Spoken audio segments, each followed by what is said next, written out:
네, 제롬입니다. 자, 오늘은 아이슬란드 초보 렌트카 여행자들을 위한 주의할 점들, 이런 얘기들 하겠습니다. 자, 첫 번째 렌트카 픽업 시 꼭 챙겨와야 될 것들, 이런 건데, 제일 중요한 거는 렌트카 픽업하실 때 보험을 꼭 풀커버, 그죠? 저희들은 프리미엄이라고 하는데 모든 거를 다 커버하는 보험을 꼭 드시기 바랍니다. 보험료 조금 아끼기 위해서 이제 보험을 조금 좀 저렴한 거를 들게 되면 말이죠.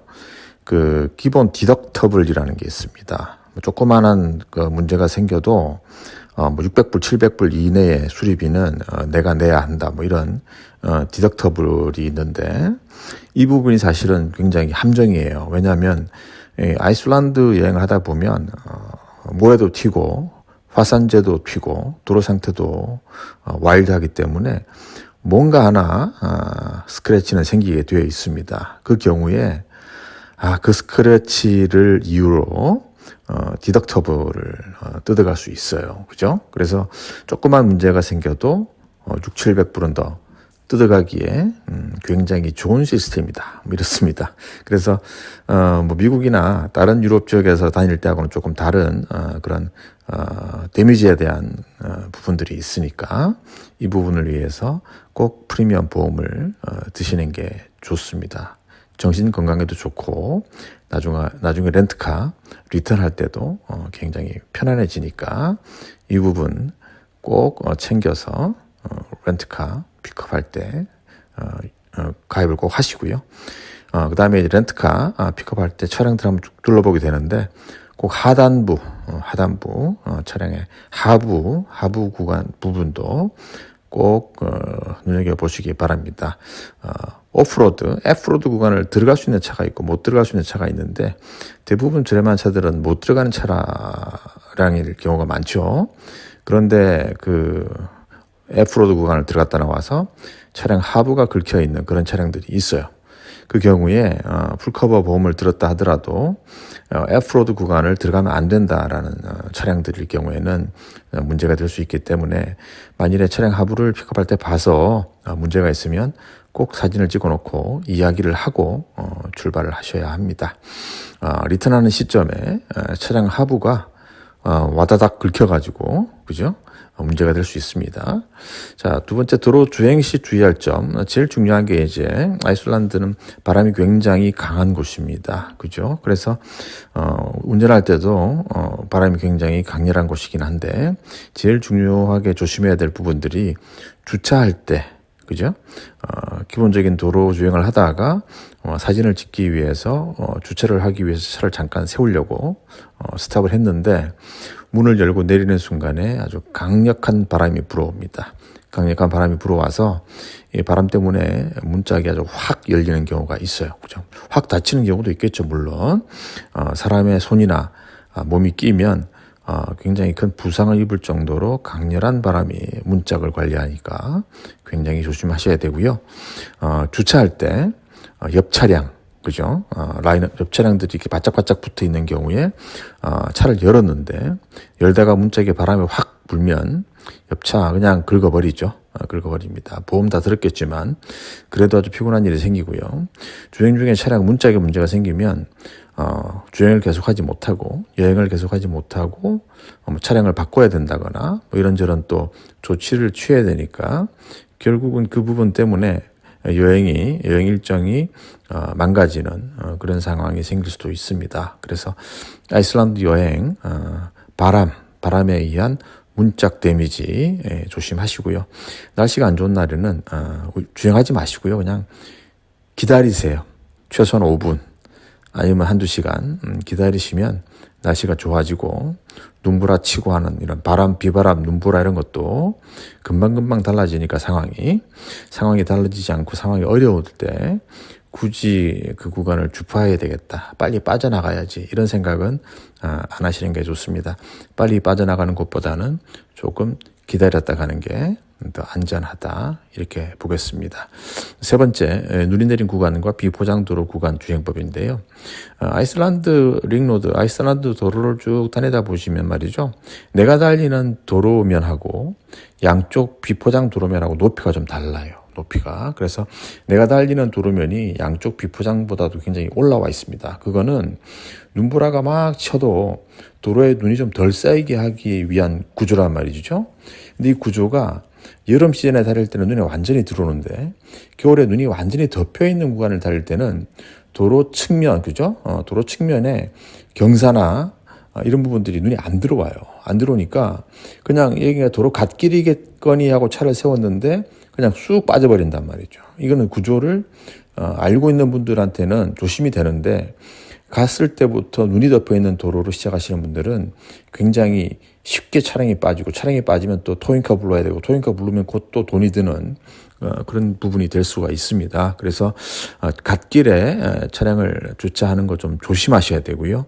그리고 갓길에 차량들이 이미 많이 서 있는 지점, 눈이 왔을 때 잘 안 보이니까 그런 지점에서 안전하게 갓길 주차를 하시는 게 좋습니다. 그래서 나 혼자 달리다가 경치 좋다고 사진 한 장 찍혔다고 또는 유턴하겠다고 차를 갓길 쪽으로 돌리다가 갓길 쪽에 빠져서 오도가도 못하고 토잉카 불러서 또 비용 지불하고 차를 빼야 되는 경우들이 있으니까 그거 조심하셔야 되고요. 비포장도로 아이슬란드에 은근히 비포장도로가 많이 있어요. F로드 말고도 달리는 비포장 도로가 많이 있는데 여러분들이 주로 많이 이용하시는 구글 맵은 그 비포장 도로, 포장 도로를 구별해 주진 않습니다. 빨리 가는 길만 찾아주는 거죠. 그죠? 그래서 비포장 도로를 들어가시게 되면 비포장 도로를 가능하면 피해서 갈 수 있는 루트를 미리미리 알고 가시는 게 제일 좋고요. 만일에 비포장도로를 들어갔다고 하면 비포장도로 운영법들이 좀 있죠. 그죠? 비포장도로는 가능한 천천히 달리는 것보다는 조금 일정한 속도감을 가지고 달려주는 게 안전합니다.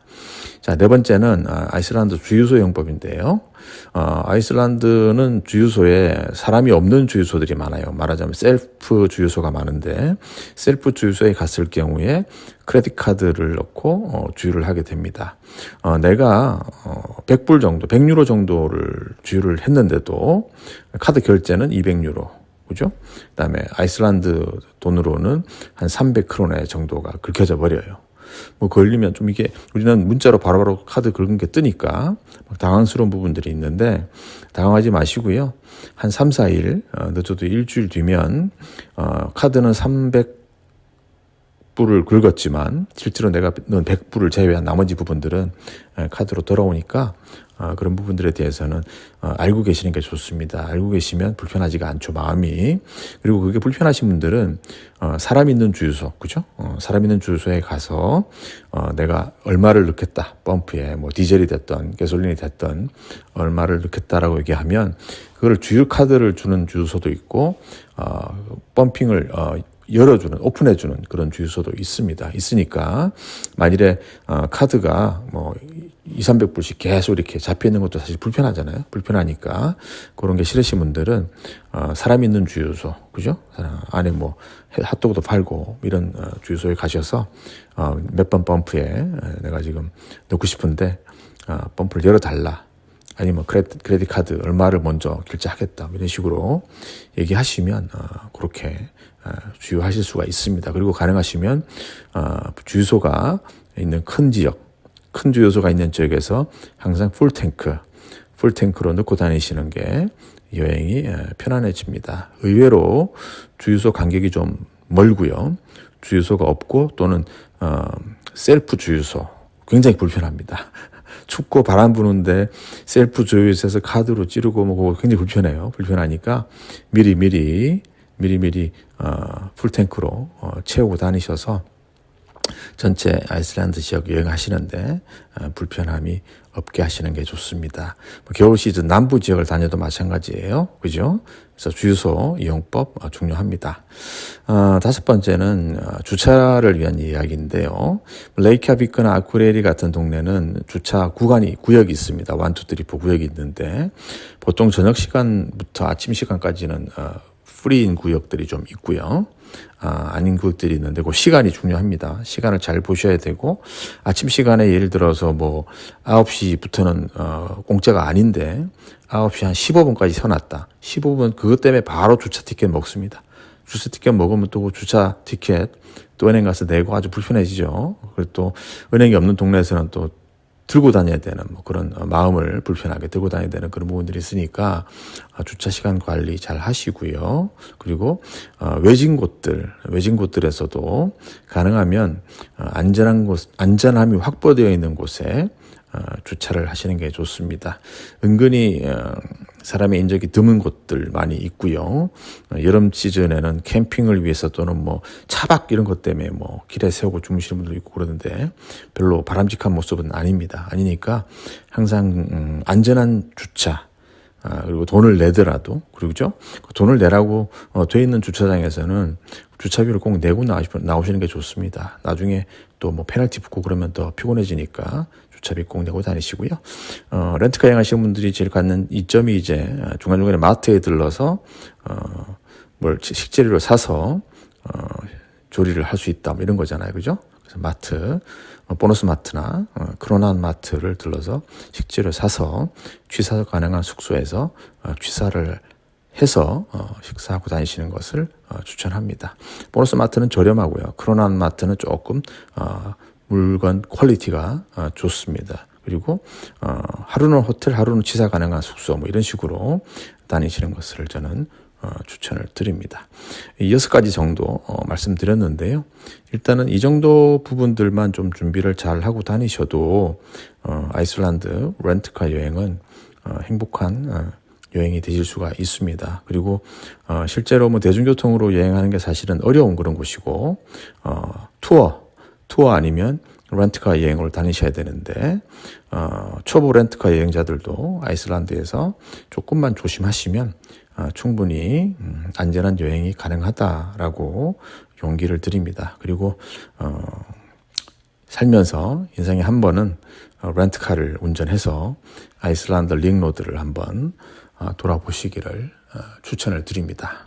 대자연 속에 달리는 다양한 조건의 환경의 도로들을 안전하게 잘 달리시고 그러고 나면 뿌듯함과 만족감을 느끼시게 됩니다. 자, 오늘은 아이슬란드 렌트카 초보자를 위한 렌트카 여행 영상을 올렸습니다. 감사합니다.